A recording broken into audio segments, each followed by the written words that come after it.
안녕하세요. 전종하입니다. 오늘 그럼에도 불구하고라는 제가 고비고비마다 언덕이 있을 때마다 매번 생각하는 제가 자주 쓰는 단어인데요. 저희 여정들을 좀 소개해 볼까 합니다. 그래서 오늘 이렇게 저의 이야기들을 이렇게 들려드릴 수 있어서 참 너무 기쁘고요. 네. 일단 제 소개를 간단하게 좀 드리고 싶습니다. 올해 31살이 되었고요. 레퍼런스를 보면 상당히 좀 독특한 레퍼런스라고 생각들을 하실 것 같으세요. 학교는 고등학교까지만 나오게 됐고 창업을 21살에 시작을 했고 29에 회사를 매각을 하게 됐고 그리고 29살에 운이 좋게도 대기업에서 상무 임원을 하게 되었고 지금은 또 연쇄 창업을 해서 또 새로운 여정을 준비를 하고 있는데요. 그동안의 여정들을 뭐 저에게는 언덕이었지만 뭐 언덕들이 많았지만 저는 참 좋은 언덕들이었다라고 생각을 하거든요. 그래서 저의 언덕들을 저에게는 뭐 즐거웠고 저를 좀 건강하게 해줄 수 있던 언덕들을 차근차근 한번 소개를 좀 드리겠습니다. 저희 부모님께서 제가 초등학교, 중학교 때까지 수유시장이라는 수유동에 있는 시장에서 야채 장사를 하셨었는데요. 지금에서 보면 참 운이 좋았던 것이 초등학교 5학년 때부터 부모님의 야채 장사를 도와드리면서 화폐 개념을 좀 알았다고 해야 될까요? 그리고 뭐 손님들을 인포메이션 하면서 이런 손님에게는 3,000원 정도를 구매하시면 이런 서비스를 줘야 되겠구나. 이런 손님은 좀 많이 뭐 상추를 구매하셨으면 상추를 많이 안 담아 드리면 약간 뭐 화를 내시는 손님이구나 하면서 화폐도 만져보면서 다양한 손님들을 인포메이션을 하면서 꽤 뭐 재밌고 뭐 당시에는 정말 뭐 싫었지만 꽤 좋은 언덕이 있었고요. 고등학교 때는 다들 지금도 저를 만나시면 요새도 게임 하시냐라는 질문을 굉장히 많이 하시는데요.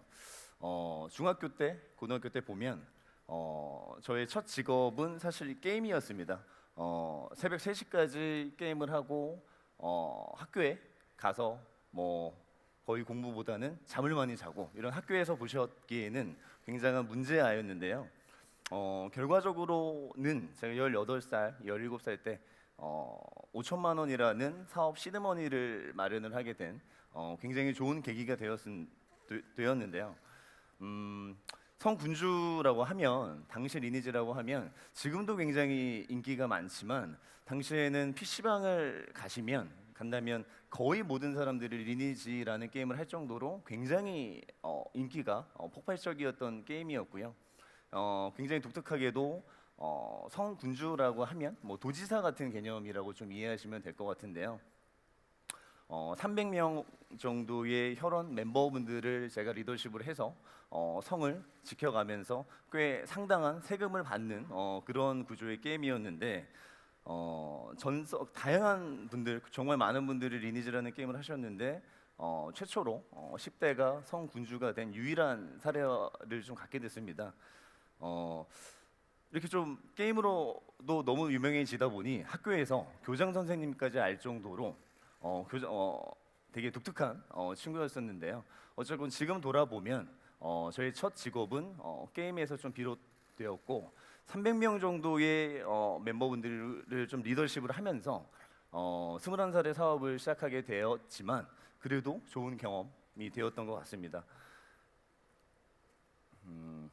18살 때 제가 저희 부모님이 집에 안 계실 때 장롱이나 침대를 한번 뒤져봤습니다. 당시 저희 부모님께서 야채 장사를 정리하시고 외식업, 뭐 식당이라고 하죠. 이런 요식업을 하셨었는데요. 그때 당시에 부모님이 식당을 여시기만 하면 정말 정확히 반년, 1년도 안 돼서 항상 망해 주셨습니다. 예. 지금까지 총 5번 정도 실패를 거듭하셨는데 제가 봤을 땐 저희 부모님께서 다시 식당을 여셔도 분명히 현실적으로 어려울 거라고 좀 생각이 들었었습니다. 부모님께서 야채 장사로 힘들게 돈을 버셔서 저희 집은 점점 평수가 줄어들고 식당은 거듭해서 연속해서 좀 어려워지고 이런 과정을 보면서 저희 형은 당시 대학생이었고 저 같은 경우도 어쨌건 뭐 대학교를 가야 되는데 집의 형편으로 봤을 때에는 좀 쉽지 않을 거라고 생각이 좀 들었었고요. 참 신기한 게 어른들은 뭐 예나 지금이나 통장이나 서류를 항상 장롱이나 침대 아래다 숨겨 두시는 것 같더라고요. 뒤져본 지 한 10분도 안 돼서 저희 집 안에 재무 구조를 좀 파악할 수가 있었는데요. 당시 저희 집의 전 재산을 제가 검토해 보니 3억 원 정도라는 재산이 남아 있으신 것 같았습니다. 제가 알기로는 제가 중학교 때 시절만 해도 그래도 10억 원 이상의 재산이 있던 걸로 아는데 4번 정도, 5번 정도 식당이 어려워지면서 점점 재산이 좀 줄어가는 느낌이었습니다. 18살 때부터 나는 대학교를 가기는 쉽지 않을 것 같고 창업 아니면 뭐 사회생활을 해야 되겠다라고 좀 생각을 확고하게 좀 했던 것 같고요. 고등학교 때부터 창업을 꿈꿔왔고 뭐 게임을 뭐 하면서 수익을 어느 정도 당시에 한 고등학교 2학년 때는 월 300만 원 정도 게임으로 수익을 얻었고 게임을 정리할 때는 5천만 원 정도의 당시에 큰 돈을 좀 확보를 할 수가 있었는데요. 고등학교 때 사업 아이템을 정했던 아이템을 21살 때 창업을 하게 돼서 결과적으로는 2016년 당시에 월 매출 25억 원, 임직원 160명 정도의 회사로 7년 정도 만에 사업을 성장시킬 수 있었던 계기를 고등학교 때부터 준비를 하면서 좀 갖고 나갔던 것 같은데요.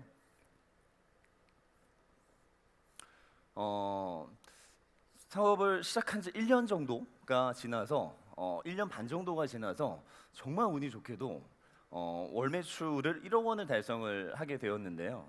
당시에 22살인 저에게 굉장히 큰 금액이었고 저희 집에 생활비를 어느 정도 충당할 수 있는 좀 여유가 생기게 됐습니다. 당시에 월 매출 1억 원 정도를 달성하니 1,200만 원 정도의 수익이 저에게 들어오게 되었었는데 그때 참 고민을 많이 했던 것 같습니다. 제가 50대가 돼도 60대가 돼도 70대가 돼도 월 매출 1억 원 정도를 유지를 하면 참 괜찮게 적절하게 살 수 있는 규모의 금액이다라고 생각이 됐었고요. 근데 다만 굉장히 고민했던 게 장사꾼이 될 것이냐 기업인이 될 것이냐에 대해서 한 2달 정도 동안 상당히 고민을 많이 했던 것 같습니다.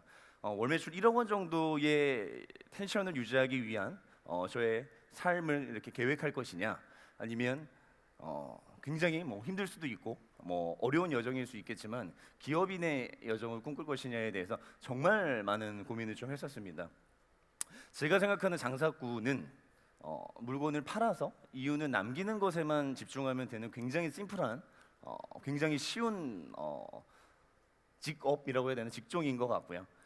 기업인이라고 함은 사회인이나 사회나 고객이나 직원 모두를 생각해서 서비스를 고도화해 나가야 하는 굉장히 좀 어려운 여정이었는데요. 일단 생각하시기에도 장사꾼보다는 기업인이 훨씬 멋있기 때문에 저는 기업인을 당연히 선택했는데 생각해 보면 기업인을 선택한 것이 어찌 보면 지금 제 인생이 뭐 좋게 꼬인 가장 큰 결단이었다고 생각을 좀 합니다. 기업인이 되겠다라고 생각을 하면서 저의 계획을 굉장히 구체적으로 정리를 했는데요. 골, 미션, 스케일이라는 3가지 카테고리 주제를 갖고 굉장히 구체적으로 매년 계획을 세웠습니다. 20대 안에 어떤 목표를 가질 것이냐, 어떤 미션으로 이 골을 수행을 할 것이냐, 그리고 스케일 어느 정도 규모까지 우리 회사를 성장시킬 거냐에 대해서 굉장히 구체적으로 계획을 세우기 시작했습니다. 이렇게 보이시는 종이에 1년 단위의 계획을 세워놓고 지갑에 이 종이를 넣어두면서 정말 시간 날 때마다 다시 펼쳐보면서 상기를 했던 것 같습니다. 근데 돌아보니 정말 제가 이렇게 써놨던 계획했던 대로 정말 어, 신기하게도 좀 더 빠르게 일어나갈 수가 있었는데요. 음, 제가 20대 당시에 단순히 정말 순수하게 열심히 최선을 다해서 살았었더라면 골이나 미션이나 스케일을 달성하기에는 참 어려웠다라고 생각이 됩니다. 구체적으로 저희 목표나 이 목표를 이룰 수 있는 좋은 명분들, 그리고 스케일을 20대 초 때부터 정확하게 정해놨던 것들이 저에게는 뭔가 이뤄낼 수 있었던 좋은 계기가 됐던 것 같은데요. 2016년에 매일경제의 기사가 실린 내용인데요. 매일경제 프리미엄에서 가장 많이 조회가 된 기사라고 하시더라고요. 보면 일단 제목 자체도 굉장히 뭐 자극적이어서 그런 것 같은데 일반적으로 보시기에 뭐 고등학교까지밖에 졸업을 하지 못한 스펙이 20대에 300억 원의 회사를 매각하고 또 최연소로 대기업 임원까지 된 것이 많은 분들에게는 굉장히 호기심이 좀 생기실 것 같고 굉장히 독특하게 보셨던 것 같습니다. 다들 물어보시는 게 회사를 매각한 것이 왜 매각하셨냐는 질문들을 상당히 많이 듣는데요. 정말 자신 있게 말씀드리자면 돈 때문에 매각한 것은 정말 전혀 상당히 좀 굉장히 관여도가 낮은 주제인 것 같고요. 20대 29이 되면서 앞으로의 100세 인생을 어떻게 설계하면 좋을까에서 한 번쯤 꺾고 갈 필요가 있다라고 생각이 돼서 회사를 매각을 하게 된 것이고요. 가장 매각의 동기부여, 모티베이션이 되었던 것은 대기업 최연소로 대기업 임원 자리를 주시겠다라는 회장님의 승낙이 있으셔서 가장 큰 모티베이션이 됐던 것 같고요. 회사를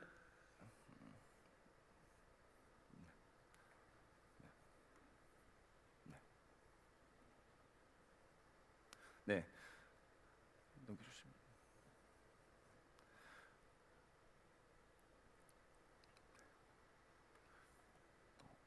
네, 죄송합니다. 네. 회사를 매각하고 대기업 입원을 하면서 제가 골에 미션에 정해놨던 책도 한 권 출간을 할 수 있었고요. 20대에 책을 출간할 수 있었다라는 것은 그 안에 여정이나 내용들이 그래도 어느 정도는 알맞게 차 있어서 책을 출간할 수가 있었다라고 생각을 하는데요. 돌아보면 20대 지금 굳이 돌아보자면 20대가 잘했냐 잘못했냐를 따져본다면 아직 부족하고 뭐 만족스럽진 않지만 그래도 제가 계획했던 좀 책을 출간해서 좀 인생을 한번 꺾고 갈 수 있는 계기를 만든 게 참 기쁘게 생각하고요. 요새 30살이 제가 이제 31살이 됐고 30살이 넘어가면서 굉장히 심각한 고민을 하게 됩니다. 아까 손윤재 선수가 말씀하신 것처럼 5등을 했을 때의 고민은 4등 이상을 해야 되는 고민을 하신다는 말씀에 굉장히 공감이 갔었는데요. 20대에 정말 운이 좋게도 생각보다 제가 생각했던 계획했던 것보다 일반적인 시선에서 보시는 것보다 꽤 많은 수준의 레퍼런스를 이루다 보니 30대가 돼서는 굉장히 부담감이나 두려움이 좀 상당히 많이 왔었습니다. 이론적으로 20대에 이런 레퍼런스를 가졌으면 30대에는 몇 배를 더 잘해야 하는 이론적인 계산이 나오는데 회사를 매각하고 나오니 앞으로 내가 뭘 어떻게 해서 어떻게 먹고 살고 어떻게 사는 것이 잘 사는 것이냐에 대해서 굉장히 고민이 됐고 지금도 고민을 하고 있는데요. 그래서 30대가 되자마자 다시 저의 30대의 골과 미션, 스케일을 정리를 하게 됐습니다. 지금 일반적으로 저를 요새도 새로 만나시는 분들은 전종환 대표님은 회사를 매각하시고 지금도 사업을 준비하시고 되게 뭐 잘 되셔서 사는 게 굉장히 맑음, 날씨로 따지면 맑음이라고 생각을 하시는데 정말 신기하게도 사실은 회사를 매각을 한 이후에 저 개인적인 날씨는 맑음이 아니라 거의 비가 많이 왔던 것 같습니다. 정말 뭐 신기하게도 좋은 일 뒤에 안 좋은 일들이 정말 많이 닥치게 되었는데 뭐 개인적으로 소송도 여러 건을 진행을 하고 있고 뭐 여러 안 좋은 일들 뭐 집안부터 개인부터 회사부터 여러 안 좋은 일들이 생기더라고요. 사실 30살이 되어서 인생을 어떻게 살지 굉장히 고민을 심도 있게 부담감을 느끼면서 고민을 하는데 이 고민을 할 여유보다는 좋은 일 뒤에 해결해야 되는 문제를 해결하기에 굉장히 바빴던 것 같습니다. 마음의 여유도 없었던 것 같습니다. 다만 남들이 보시기에는 맑았지만 저는 내내 비가 왔지만 저에게 칭찬할 수 있는 한 가지는 회사를 매각을 한 이후에 대부분의 대표님들은 유학을 가시던가 뭐 이민을 가시던가 여유 있게 일과는 좀 본인의 뭐 성장과는 좀 반대되는 삶을 사시는 분들이 상당히 많으신데 저는 회사를 매각하고 나서 단 하루도 일을 아직까지는 쳐본 적이 없습니다. 계속 속으로 그럼에도 불구하고를 외치면서 계속 정진을 하고 있는데요. 그래서 정말 운이 좋게 1년 정도를 앞으로의 저의 그럼에도 불구하고를 어떤 포지션으로 맞출까에 대해서 생각을 하다 보니 제가 인생을 걸만한 주제들을 두 가지 정도를 찾게 됐습니다. 제가 만약에 회사를 매각하고 일반적인 대표님들처럼 본인 자신을 정체시키거나 아니면 돈이 생겼으니 굉장히 좋구나 이 돈을 가지고 부동산 임대업자를 대부분 하시죠. 그런 임대업을 했었더라면 아마 제가 여기서 여러분들에게 이런 대화를 하기에는 아마 어렵지 않았을까라고 생각이 됩니다. 제가 30대가 넘어가니 만안경을 들고 마음속에 만안경을 들고 온도계를 들고 뭐 방향계를 들고 세상을 바라보니 정말 재미있는 세상들 그리고 정말 빠르게 변해가는 세상들이 보이기 시작했는데요. 제가 사업 10년 차가 되었고 지금 31살이 되었는데 저는 지금 저의 컨디션이나 펀더멘탈을 가장 인생의 황금기라고 생각을 하고 있습니다. 그래서 이 황금기를 임대업자나 뭔가 여유 있는 삶, 뭔가 어느 정도 자산을 확보한 것을 뭐 자랑하듯 살게 된다면 정말 멋이 없고 아까울 거라고 생각이 돼서 매각한 이후에 저희 개인적인 꼴은 쉬지 않고 그럼에도 불구하고 계속 정진을 하겠다였습니다. 정말 운이 좋게 지금 저희 회사에서 준비하는 서비스인데요. 하나는 무인 스토어 플랫폼 서비스를 만들고 있고 하나의 회사에서는 온라인 이커머스 헬스케어 이커머스 브랜드를 내년까지 3개 정도를 출시하는 계획을 갖고 있습니다. 제가 인생을 걸고 할 만한 그리고 이런 서비스가 성공했을 때 많은 고객들, 많은 뭐 사회에 긍정적인 영향을 줄 수 있는 그런 주제를 찾은 것에 대해서 저는 정말 천만다행이라고 생각을 하고 있습니다. 제가 그럼에도 불구하고 계속 정진을 해서 지금 뭐 회사 매각 이후에 뭐 꽤 긴 시간이 흐르지는 않았지만 이제 한두 달 정도 뒤면 서비스를 출시하는 시기가 온 것 같은데요. 저희가 무인 스토어 사업과 온라인 헬스케어 이커머스 사업을 하는 이유는 단순히 이 사업을 하면 잘 될 것 같다, 돈을 벌 것 같다 해서 시작한 건 아닙니다. 작년 초에 제가 동원그룹에서 상무를 퇴직하고 5개월 정도 동안 저희 팀원들을 모아놓고 사회에 세상에 문제를 찾자, 이 문제를 해결할 수 있는 비즈니스를 찾자라는 주제로 5개월 동안 하루에 한 10시간 정도씩 컴퓨터에 앉아서 아니면 카페에 앉아서 세상을 바라보기 시작했습니다. 그래서 오프라인에는 리테일의 문제가 상당히 많다라고 저희는 생각이 됐고 헬스케어 시장을 보니 굉장히 저원가에 저품질의 제품들을 굉장히 비싸게 이용을 하시는 행태를 발견하게 됐습니다. 그래서 저희 팀에서 이런 문제들을 해결하는 비즈니스를 하면 좋겠다라고 생각이 돼서 작년 5월부터 킥오프가 돼서 이렇게 사업을 준비를 하고 있습니다.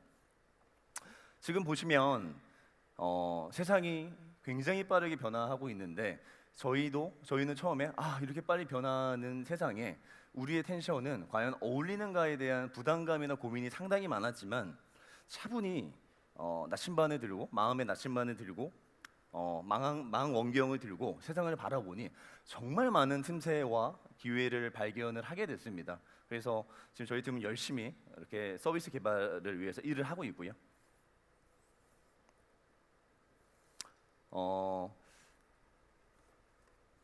요새 4차 산업, 5차 산업에 대한 얘기를 하는데요. 정말 기회와 틈새가 많다라고 생각을 하는데 보통 다들 그러십니다. 제 초등학교 친구들이나 아니면 주변 분들이 저를 독특하게 보시고 관심을 주는 것은 제가 명문대를 나왔거나 좋은 집안의 자녀이거나 이랬다라면 저를 좀 기특하거나 독특하게 보시지는 않았을 것 같습니다. 어찌 보면 저 같은 사람, 저 같은 캐릭터가 사실은 이렇게 여러분들 이렇게 앞에서 대화할 수 있는 게 굉장히 독특할 수 있겠지만 이렇게 변화하는 시점에서 보면 앞으로 저 같은 사람들이 굉장히 많이 생기지 않을까라고 좀 생각을 하는데요. 이건 제가 대학교 강연 갔을 때 워렌 버핏이 강연을 했을 때 내용을 좀 들려드리곤 했었는데요. 어느 명문대에서 워렌 버핏이 강연을 하실 때 나는 투자를 한다면 이 학교에 1등에게는 절대 투자를 하지 않겠다라고 이런 말을 했거든요. 그래서 굉장히 시사하는 바가 큰 말씀, 내용인 것 같은데요. 저 같은 경우 학창 시절 때 공부를 하지는 않았지만 신문을 매일매일 읽는다든가 게임을 사업처럼 여겼다든가 고등학교 때부터 창업을 준비했다든가 저 나름대로의 궤적을 찾고 그 궤적을 달성하기 위해서 항상 고등학교 때부터 챌린지를 해왔던 것 같은데요.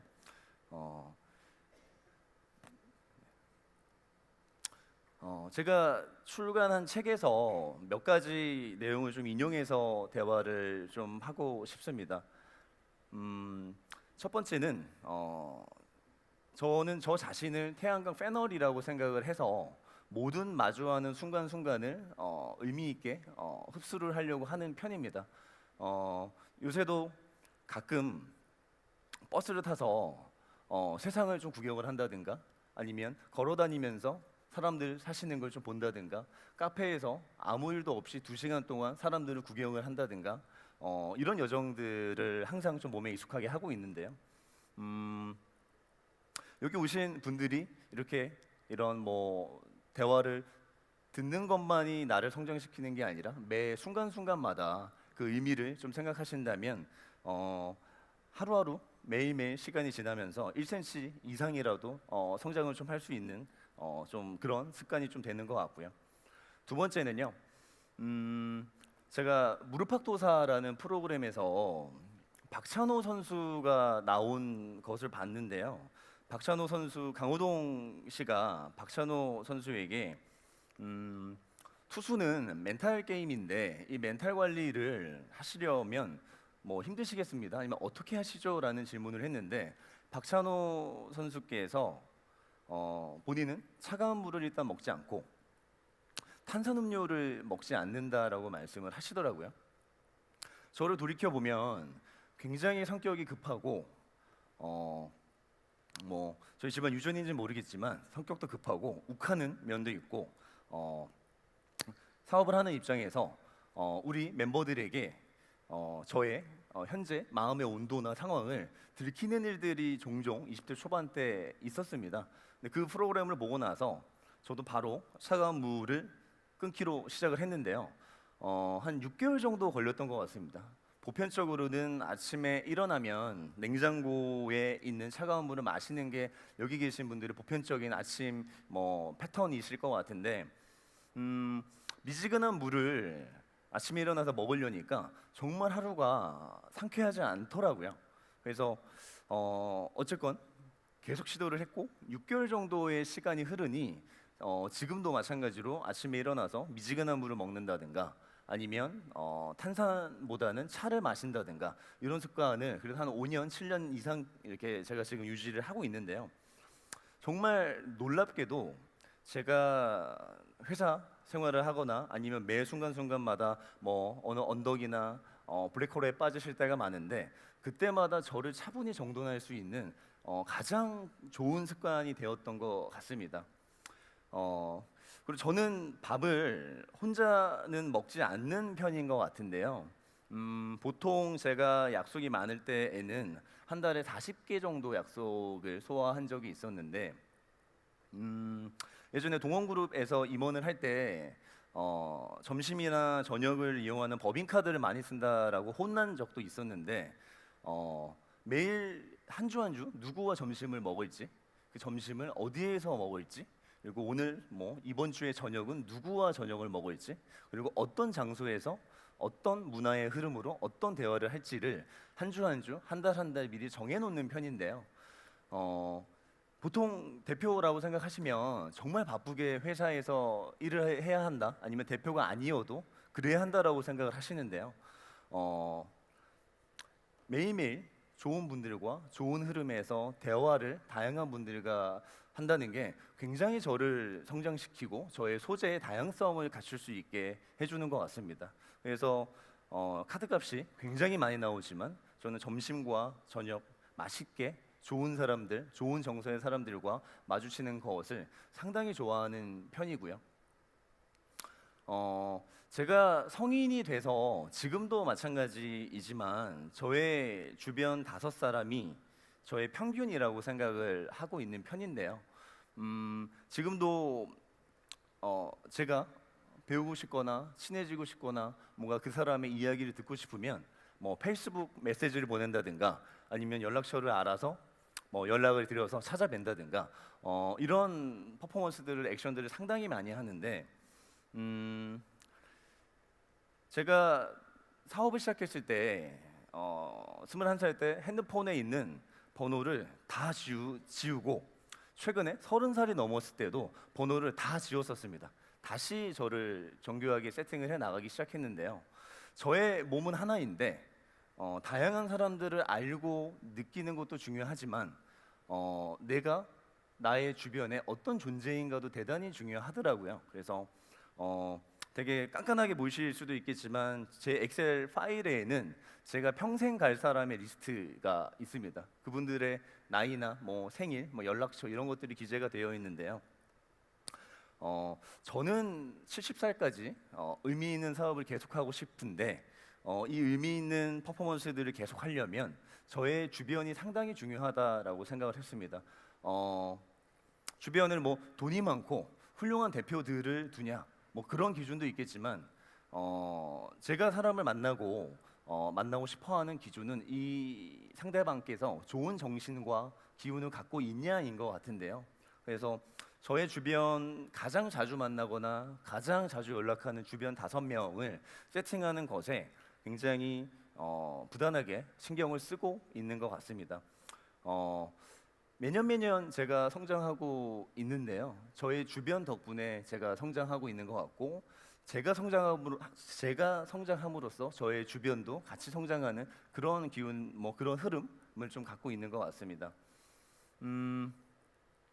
네 번째는 복은 뒤에 있다라는 예전에 우연히 그 시골을 가기 위해서 KTX를 타기 위해서 기다리는데 어떤 그 할아버님께서 비슷한 말씀을 좀 해주셨고 제가 친하게 지내는 굉장히 리스펙트 존경하는 은행 지점장님 제가 예전에 사업했을 때 대출을 저희에게 저희 비전을 보고 큰 금액의 대출을 해주셨던 지점장님께서 이 두 분께서 비슷한 말씀을 해주셨는데요. 회사에 청소를 하시는 이모님에게도 명절 선물을 드려야 된다.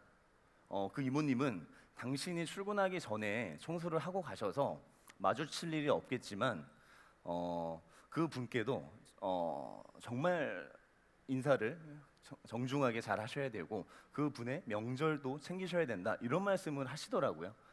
그 얘기가 시사하는 바가 굉장히 있는 것 같은데요. 뭐 그분이 이러시더라고요. 제 책상을 이렇게 닦으시면서 그 이모님이 아유 전종아 망해라 망해라 이러면 정말 망할 수도 있다.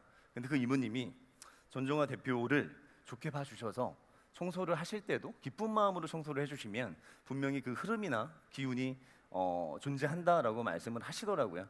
그래서 그 말씀을 듣고서 저희 회사가 입주해 있는 건물에 청소를 하시는 이모님들이라든가 저와 직접적으로 관계가 없으신 분들에게까지도 좋은 모습, 좋은 관계를 유지할 수 있도록 어느 정도 신경을 쓴 계기가 된 것 같고요.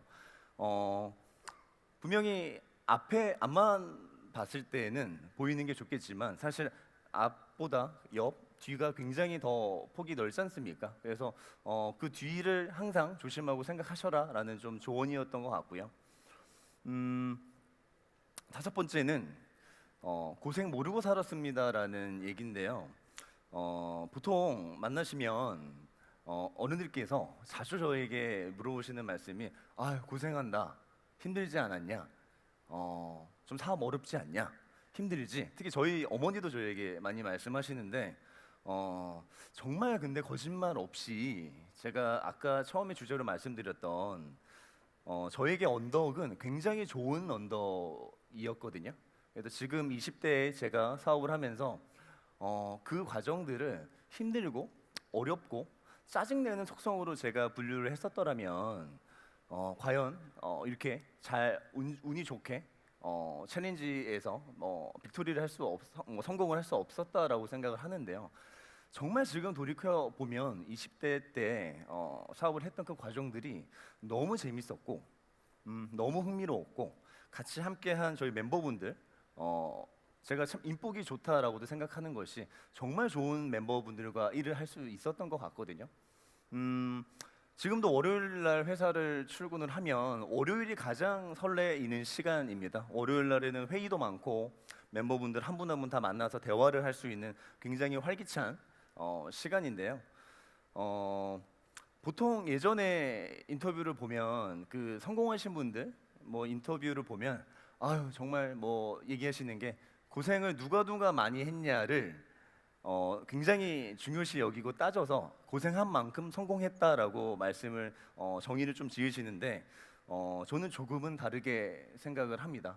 정말 저는 지금까지 저의 여정이 고생이 아니었다라고 생각하고 좋은 언덕을 잘 넘었다. 그리고 앞으로도 그럼에도 불구하고 좋은 언덕들이 많이 마주칠 것 같다라고 좀 생각을 했고요. 네, 오늘 뭐 여기 이렇게 더 오래 콘서트의 그 정의가 인생 환승이라는 얘기를 들었거든요. 제가 생각하는 인생 환승은 정확한 궤적을 잡고 골을 잡고 미션을 잡고 스케일을 잡아서 그럼에도 불구하고의 연속성을 유지해서 계속해서 정진하는 굉장히 간단한 이치가 아닌가라고 생각을 합니다. 내가 어떤 궤적으로 살고 싶은지, 어느 정도 스케일로 살고 싶은지, 어느 미션을 갖고 살고 싶은지를 먼저 정하고 매 순간순간 자주자주 찾아오는 그럼에도 불구하고 그러한 순간들에도 그럼에도 불구하고 정진을 멈추시지 않으시면 충분히 괜찮은 멋진 인생을 설계하시는 결과가 나오시지 않을까라고 생각을 합니다. 예, 오늘 대화는 여기까지 하겠습니다. 네, 감사합니다.